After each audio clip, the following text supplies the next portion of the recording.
What is going on, guys? We just touched down. Yeah, we just fresh off the fucking plane. I got all drunk on the plane, getting back.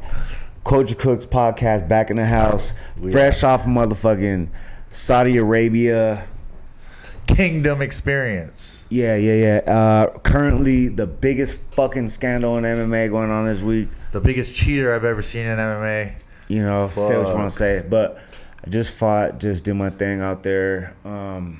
You know, obviously, if everybody who saw knows I didn't win the fight, but you know, there was a drama this weekend, you know, and not this weekend, this week.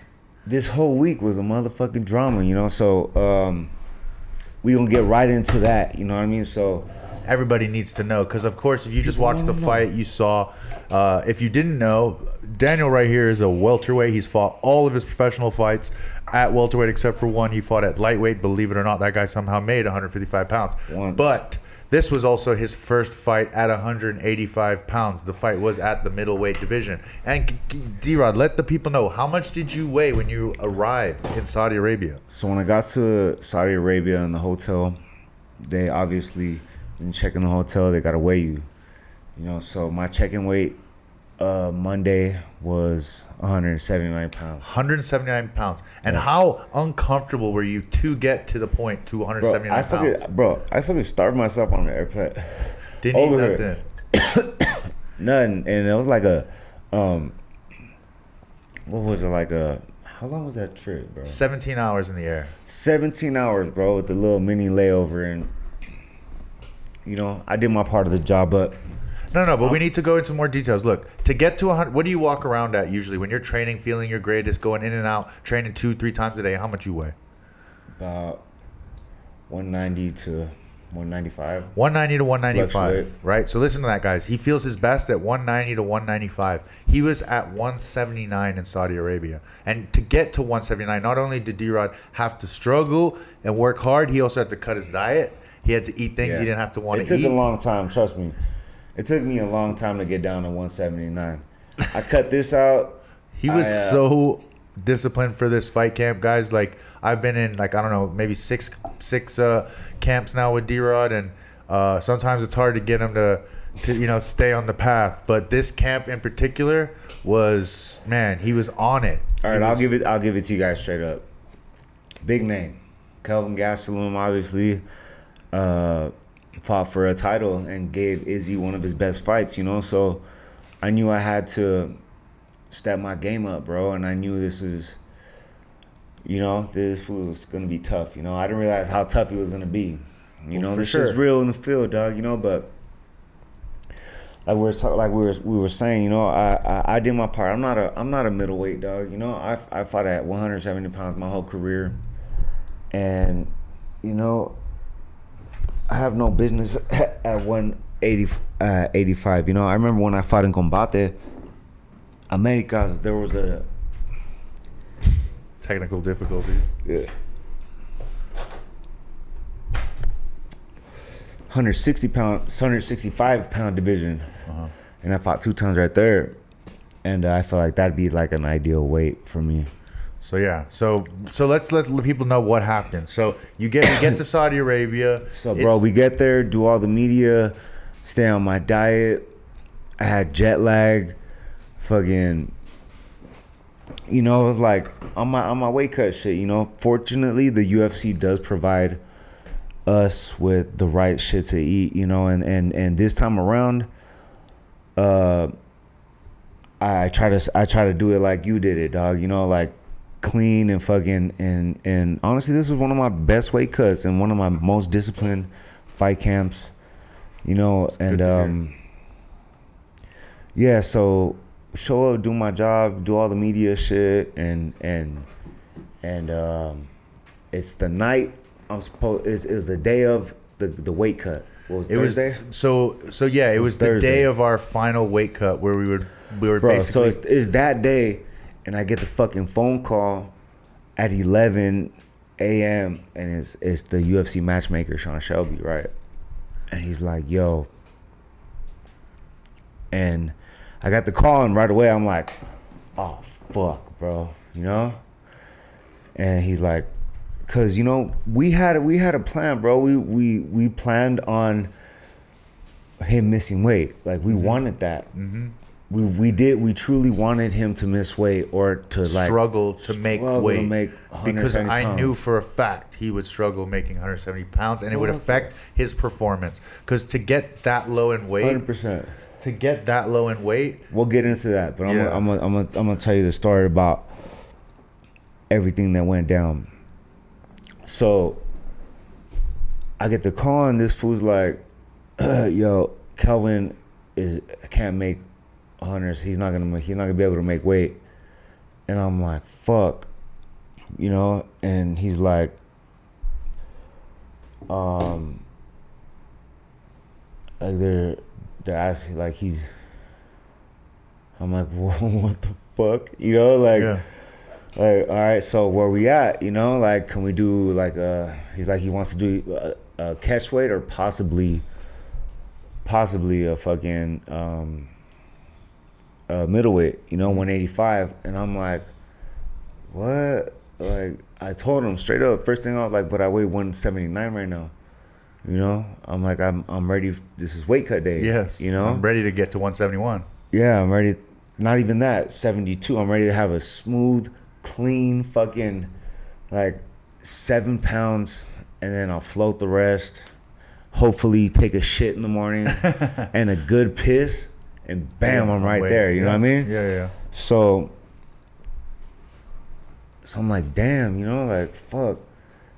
And it was like, I don't know, I guess probably 2 a.m. out there, whatever. But for us, it was like 11 a.m. 11. And I'm like, fuck. I was like, can you give me a second? You know, he's like, yo, I need you, you know, like, I need you to answer me. Yeah. I was like, yeah.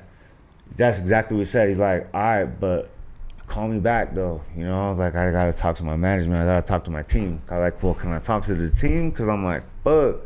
You know, like now this is like a lot that they action and shit, you know? So I'm like, all right, so I'm calling my manager, John, and I'm like, and he was asleep. So you called me. He was asleep, and fucking, you know, Sean's like, keep like hit me up a few times, and I'm like, you know, I get impatient because I felt like it was like one of them things, because it was like it was so close to like weigh-ins, and I needed to make a decision, and that's when I called you. Yeah. You know, that's when I called you, and I'm like, fuck. That's when I was like, yo, catch weight. Yeah. So we was trying to do. I was like, you gotta cut something. Yeah. I'm like, all right, we could do 180, or how about? I was like, okay, let's do 178, because that's like in between 85 and. So I was like, how about 78 or 80? You know, and he's like, they're like, nah. Like, so they didn't even, they just said no immediately and said 85. 85. And I'm like, but he's like, I need you to do this for me, dog. You know, like, I'll take care of you, you know, hook you up. Obviously, the fight was good, dog, you know. Of course, so it was a good fight. That's what they wanted. That's what they knew, putting us together, you know.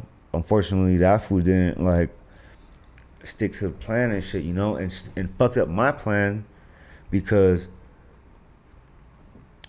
I was expecting this fool to fucking be drained, because he, like, the way you fought would have drained someone who made, like, someone like him going to 170 or trying to make 170. Yeah, we were throwing a bunch of strikes, dog. Bro, you know he was 194 on Monday. Yeah, you know, but even if he had to cut to 180, 14-pound cut, that's a cut. That would have still been a different effect than having to get from 194 to 185, which you could have done in like a workout. Yeah, so this fool's like telling me, he's like, yo, I need you, you know. I need you to do this. Yeah, I'm like, you already know me, bro. You know, like, I'm gonna say yes, but in the back of my mind, I'm like, fuck, I should have talked to John first, because I kind of felt like we can get something out of it, you know. And I was like, but he told me, he's like, I got you though, you know, like.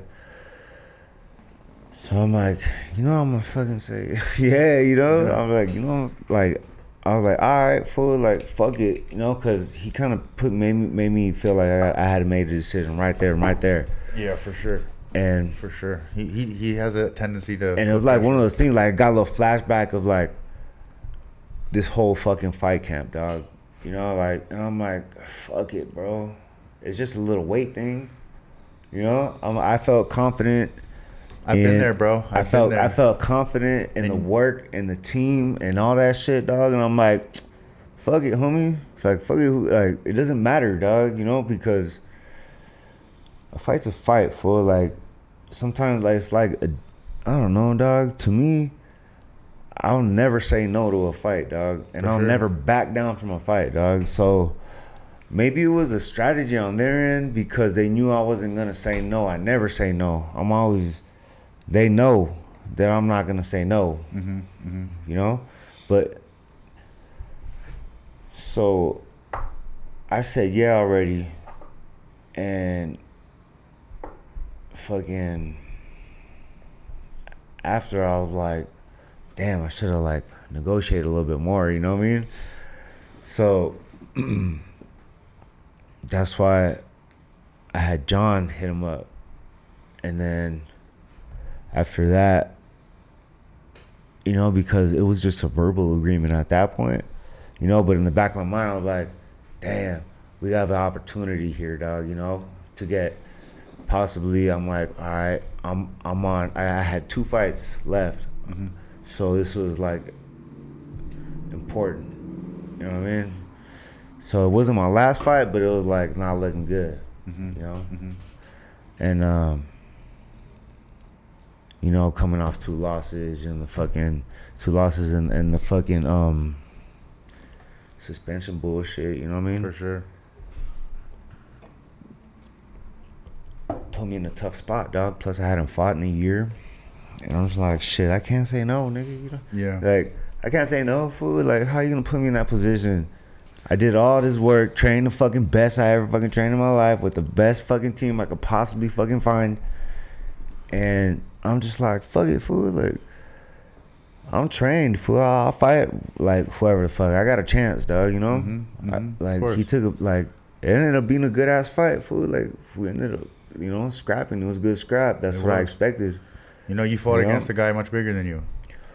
Yeah, and I even had fucking, you know, like Bisping and you know, just the whole MMA community knows what's up, dog. For sure. Everyone knows. That shit made a difference, bro. Yeah, I mean, he did you dirty, bro. Because guys, look at it. If he was, why? Want to hear some crazy shit, bro? What? I told we were fighting this shit. When we fucking were talking after, because I told at the end of the fight. Yeah, I was like, fool, like what the fuck? You could have fucking told me that shit. Like, you know, earlier. Yeah, you could have told me that shit earlier, because that shit made a difference, dog. I'm out here starving, trying to fucking fight and fucking train this shit and make weight and shit, you know. I wish I could, motherfucker, we could have both been eating tacos, dog. For sure. We could have both been drinking beers and shit. Fool, like, yeah. Look, the way the fight went, bro, think about it like this. Imagine if I agreed to fight him at 85. Exactly. I would have been a different dude. I would have been hitting that motherfucking harder. I would have been stronger, bigger, for sure. Ready to fucking more cardio. Like, I'd have been fighting that fool at my normal fucking weight where I'm a beast, bro. Like, if y'all think that I look, that's like a percentage of me when I'm all cut down to 70. You know what I mean? But my normal shit, dog, I'm fucking like, I'm solid, dog, you know? For sure. I blow up to like 90, you know? Because I'm always in shape. I never fall off. I never like am not grinding, dog, no matter what. Even if it's like, you know, running or like just wherever it is, whatever I gotta do. You're always doing something. Everything, You're always doing something. So. Yeah, so like, yeah, no, for sure. It makes a humongous difference, dog. And it made a difference in the fight. And the people that don't know the details behind the scenes and stuff like that, it was a strategy thing, man. Because if he had said that on Monday, you know, hey, I can't make the weight, that's a whole different story. You know what I mean? But he literally waited 24 hours before the weigh-in, knowing that this guy was trying to make 170 pounds. And he full well knew that he wasn't going to make 170 pounds. He knew okay, so supposedly he was out there 2 weeks before. Yeah. Right? So he knew he was already out here, like, you know? Exactly. So bro, I had, so supposedly this fool said, so first thing after the fight, Sasha goes up to this fool, he's like, oh yeah. So why? What was the fucking reason why? Why? Yeah, like, I called out his coaches straight away. I said, yeah, what the fuck happened? They're like, oh, he fucking, first of all, he came out with his coach came out with 4 excuses. First one, he came out to Saudi Arabia too soon. Okay, that makes 0 sense. Didn't have the facilities to cut weight. Bro, fucking stand outside, you'll cut weight. Bro, there was a fucking facility at the hotel that we were at. We were to cut weight. Exactly, so he's full of shit. Secondly, he said, oh, he got staff. He gets staff a lot. Okay. That again, does he have staff or doesn't he have staff? I didn't see any evidence of staff on him at all. So that's an invalid excuse either. And then third excuse he said was, he's a fat piece of shit. So like honestly, I didn't see any valid excuse not to make the weight, bro. He had, you know, and the internet keeps receipts, bro. 4 weeks before the fight, he ate out a whole fucking restaurant. Ate it out. He ate it out, fucking from behind, dog. He ordered everything on the menu, and it just took it down, dog. Like, what are you doing, bro? Like, it was a diabolical move, and I think this isn't the first time someone who manages him have done this to fighters. There's a lot of weight bullies. Horrible, and it's fucking horrible, it's bro. It's so cheap, dude. It's so cheap. For those of you that are fighters or have cut the weight, you know how weak we get when we get down in weight. You know, and it takes a lot on the body. It takes a lot on the mind. And so immediately, I'm like, shit. Well, I'm gonna get some room service. Real shit, 100%. You were there. He saw it. Like I'm like, first thing. Everything. Like I started grubbing all kinds of food, and I wouldn't gain weight. It's true. It's true. It was like I was he like, ate like a fettuccine chicken Alfredo or whatever. All kinds of shit. I was like, and you like lost weight. Yeah, it was weird, huh? Yeah, because like my body absorbed that shit. No, I explained to you why. Because you were doing so well with your diet, that your metabolism was so high. Shout out to my boy Manny Martinez. What's up, homie? What was I saying? Yeah, so your body's metabolism was killing it. So whatever you put in. If you're watching and you got my number, hit me up. I'll give you a shout out. For real. Right? And fucking anything that would go in your stomach would just get incinerated because you were doing so well on your diet and you were basically fasting. So anything that went in your body incinerated. Yeah. Hey, that fucking KFC. Manny, what's up, fool? Fucking that. Oh, so I'm like, I had already agreed. Management wasn't like that. I'll be real with you. Fucking John was like, bro, like you should have fucking, you know. But I was like, you know, Sean should have been awake. Yeah. Wrong time to be sleeping. Yeah, no, like I called him like 20 times. Yeah. And I'm like, bro, answer the phone. And then Sean kept calling me. You should have the matchmaker from the. I know, but he said he was 3 doors down, but he didn't really show me which number. So I'm like, I had to make a fucking decision, dog. I'm like, fuck it, dog. You know, I had already made it out here, done all the work. Yeah, dog, but it was what we wanted, bro. We wanted that food. We said that, right? Yes, from the beginning. Like, that's what we wanted. They announced the but fight, not bro. like that. Not like that, dog. That shit was come in like 174. You know what I mean? Like or like 75, 80 max. That was like, damn, fool, I was ready for 170, dog. For sure. You know?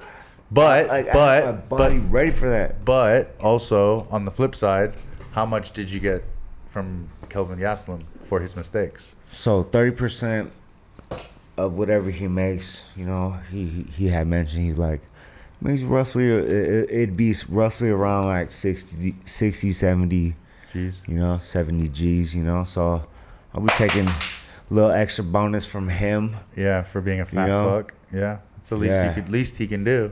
I mean, but still, good looking out. Yeah. Plus, you made yourself look bad, homie. For sure. You made yourself look bad, homie. Yeah, he fucked up. It's not a good look. You know, Dana wasn't happy. Everybody wasn't happy. Even bro. there was interviews. There was like, yo, fucking Dana was like, I'm not fucking happy with that motherfucker. Not like that necessarily, but nah. I mean, nobody's happy with that shit. That was clearly unprofessional. That was clearly. Do you think that shit was intentional? I do. Or was that shit strategy? I mean, strategy. I mean, why not? They know what they're doing. Like if it wasn't strategy, why wouldn't they tell you sooner? Look, I'm not gonna be able to make him wait. Let's just do it at 185. Saves him money. Bro, that's so dirty. We're in the UFC. What the fuck?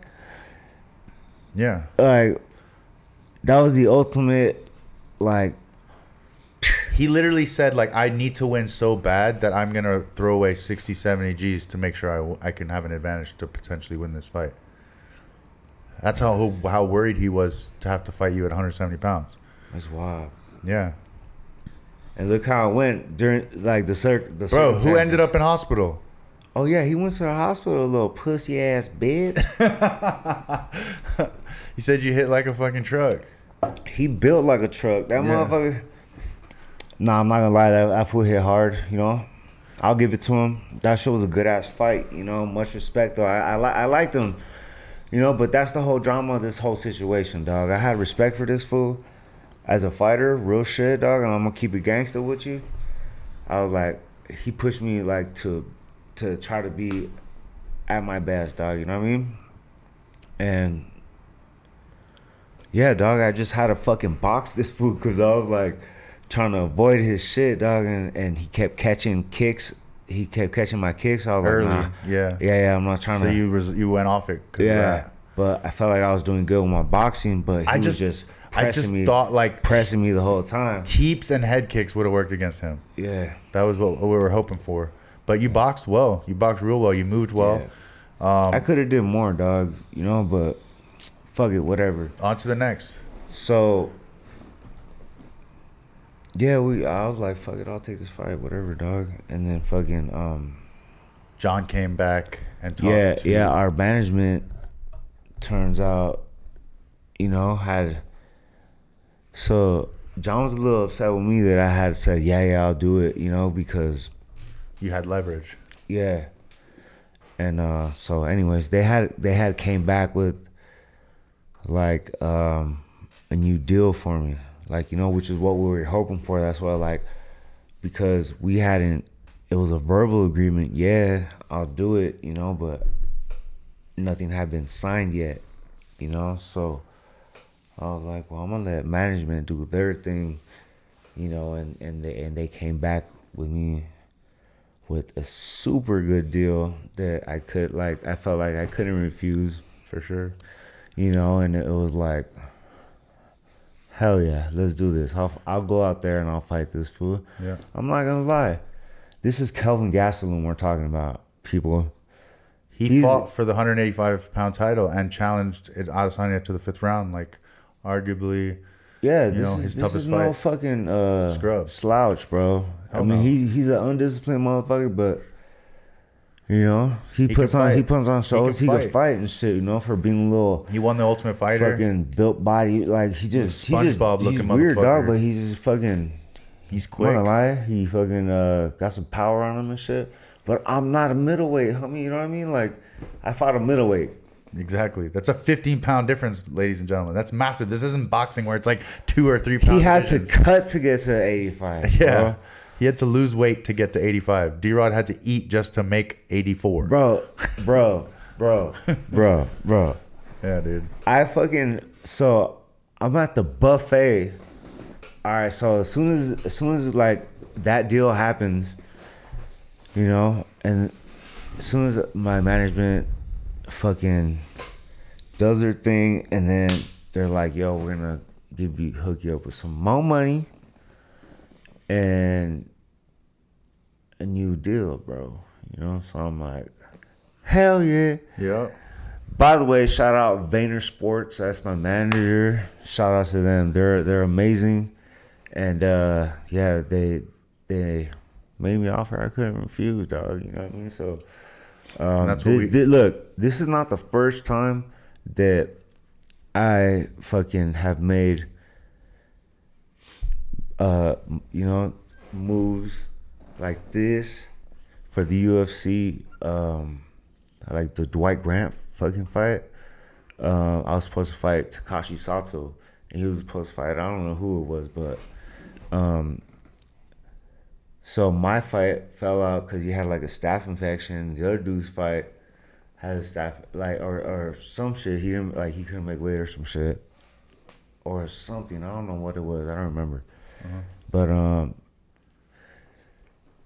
I'm like the dude right there. I just found out he is 70-pounder. His fight didn't happen. My fight didn't happen. So I'm like, let's make it happen, you know. Yeah. And that was part of one of the times that where they gave me.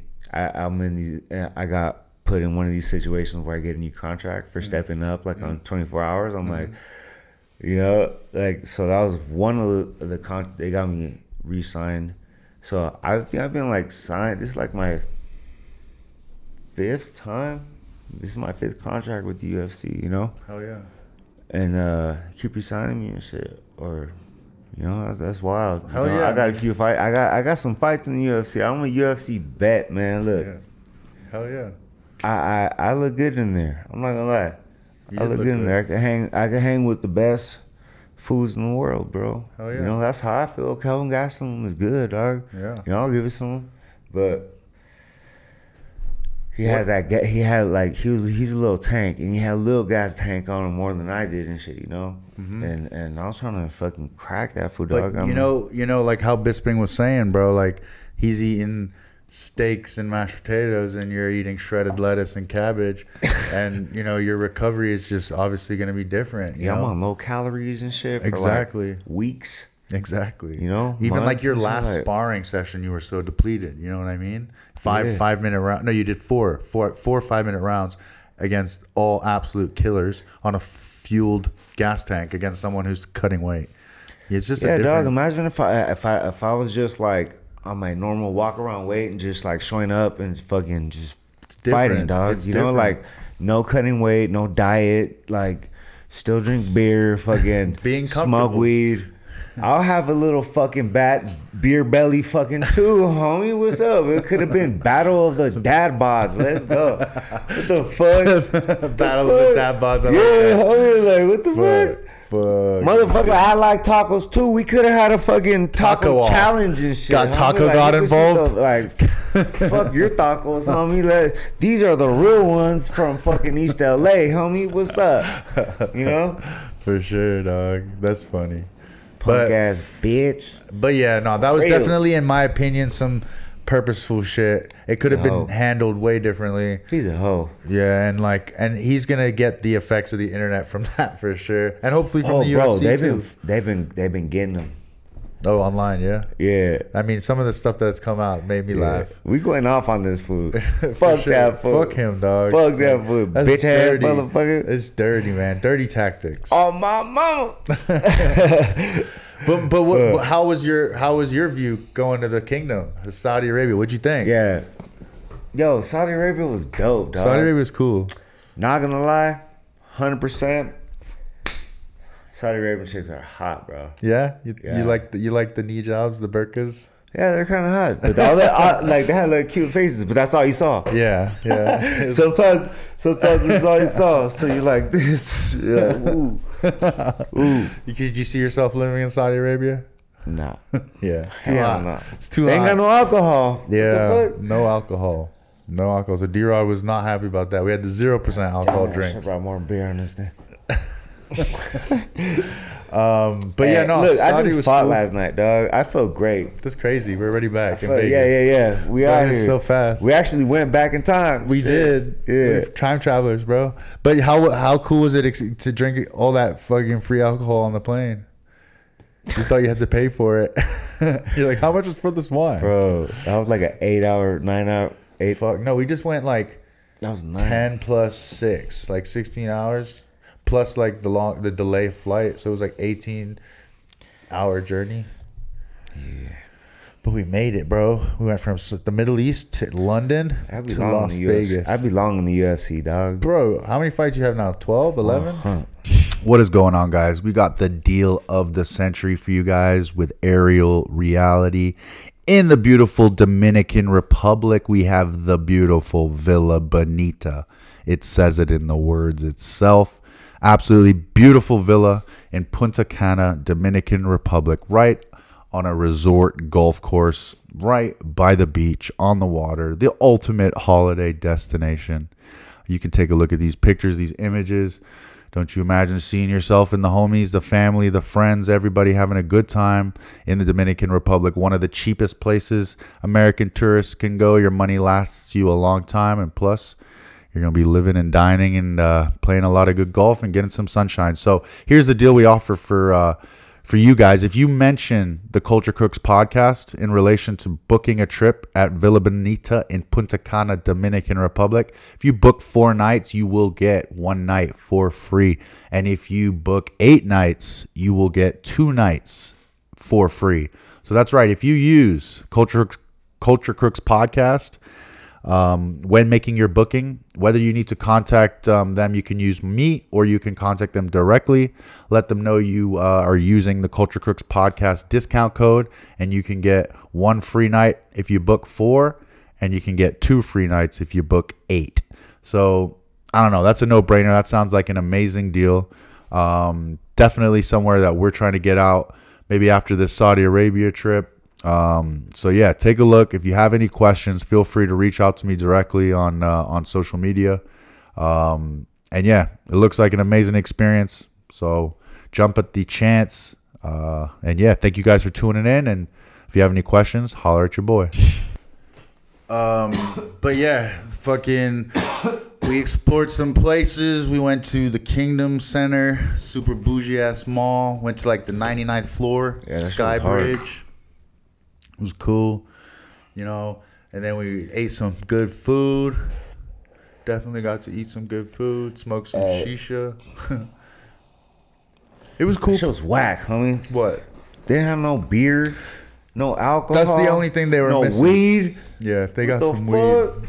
If they had some weed, that'd be definitely a more fun experience. Mix that in with the hookah, you know. You some bullshit, but I hope everybody enjoyed the motherfucking fight, dog. Hell yeah. I think we just like actually right before we started doing the show, I fucking watched that shit. Yeah, well, we just watched it. We just watched it for the first time. Yeah, like on TV. So yeah. No, D-Rrod fucking, and also shout out to Mike Bisping, man. It was a good fight. Bisping kept bringing up, what happened, and it was good points. It was important that he kept letting the people know what really went down, you know. Yeah, I mean, tell us how you think, Tell us if you think that should make a difference or not. I mean, bro, I'm faded. As you should be, bro. As you should be. No, but it is a truth. Like, it's not something that you can say is not an advantage to come in way light and then all of a sudden have to put on weight and fight a bigger dude. Like, it's just not. It's not fair. Fuck that fool. But it's good to be back. Hopefully, homie gets a quick turnaround. So I'm trying to get back in there, dog.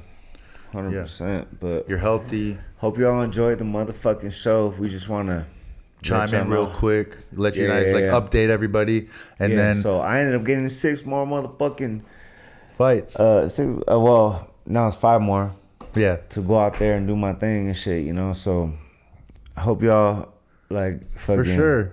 Let's get you a good fight at 170 pounds and get you back into what you do. In this fear, I don't give a fuck who I fight. That's just how I do shit, For sure. That's how I go. Exactly. It's how you've always been. It's like, you never know, dog. You just fight anybody. That's how I grew up, fool. Yeah. I think there are a lot of good opportunities, and hopefully they're gonna consider. My mama didn't raise no bitch. Hey, for real. I heard her screaming. Anyways, I'm faded. Alrighty, let's tune out. See y'all. Hope y'all enjoyed it, dog. Peace.